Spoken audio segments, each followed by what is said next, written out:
What's up, citizen? Halo semuanya, kembali lagi bersama Blitz Creative Works. Kali ini gua Diwa mau nyampein beberapa pertanyaan seputar branding dan kreatif sama ahlinya. Tentunya terkait dengan jasa arsitektur. Di episode kali ini, temanya kita akan membahas tentang kenapa arsitek dan branding digital sangat penting. Gimana sih dari dulu sampai sekarang transformasinya itu seperti apa? Langsung ditanya pada ahlinya saja. Halo, saya Sarafida. Kalau nama lengkap saya sih AR, Arsa Ratwida ST. Gua spesialis branding untuk arsitektur konten. Transformasi arsitektur dari dulu sampai sekarang sebenarnya relate hampir sama. Medianya yang berubah. Dulu kita lebih banyak kepada portofolio offline. Kita dikenali sama orang ketika kita banyak tampil di media-media. Medianya yang dulu itu jurnalistik, koran, majalah, ataupun kita di showbiz pada saat kita berbicara di seminar-seminar. Nah, terjadi highlight, terjadi branding, orang tahu, tapi polanya itu offline. Nah, sekarang tidak seperti dulu. Tanpa media cetak, tanpa media surat kabar, tanpa media kita harus standing stage, itu nggak perlu. Semua sekarang bisa memainkan atau membuat branding untuk dirinya sendiri, profesionalnya, industrinya, tanpa harus menggunakan alat-alat yang mahal. Sekarang industri digitalisasi itu lebih gampang, lebih sederhana.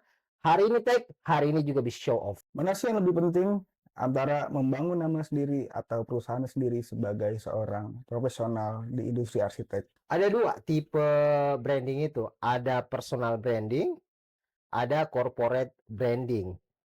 Biasanya sih kalau kita lihat contohnya ya, personal branding itu kepada individu. Seperti saya nih, saya mempersonalisasikan diri saya di konten itu Bang Mandor. Orang melihat ketika saya tampil di tukangku.co, mereka akan identik sama saya, Bang Mandor. Itulah yang namanya personal brand. Kalau kita masuk ke corporate brand, itu jangkauannya lebih luas karena yang kita gandeng itu adalah corporate produk. Itu adalah sesuatu yang menggunakan effort yang lebih besar. Contoh persis itu Aqua. Aku itu adalah corporate brand. Bagaimana memperkenalkan merek Aqua kepada audiens. Bedanya apa? Corporate sama personal brand. Kalau ke corporate brand itu tipis banget antara hard selling sama soft sellingnya. Beda, tipis banget untuk bedain. Kalau personal brand itu lebih gampang untuk ngejual soft selling dibanding hard selling. Biaya yang dikeluarkan lebih murah mana? Tentunya corporate brand itu biayanya jauh lebih besar karena harus melibatkan tim yang besar, kompleksitas produk yang kita mau highlight. Sementara untuk personal brand jauh lebih murah, jauh lebih simple. Hari ini kalian tag, hari ini kalian juga bisa post. Lalu ada keharapan untuk anak-anak muda yang sedang membangun bisnis kreatifnya atau mungkin sedang membangun dirinya untuk menjadi orang yang mungkin ingin seperti Bang Mandor saat ini. Ingin memberikan inspirasi, memberikan banyak ide, memberikan banyak orang pelajaran. Saya senang banget berkolaborasi dengan anak-anak muda, umurnya yang jauh di bawah saya.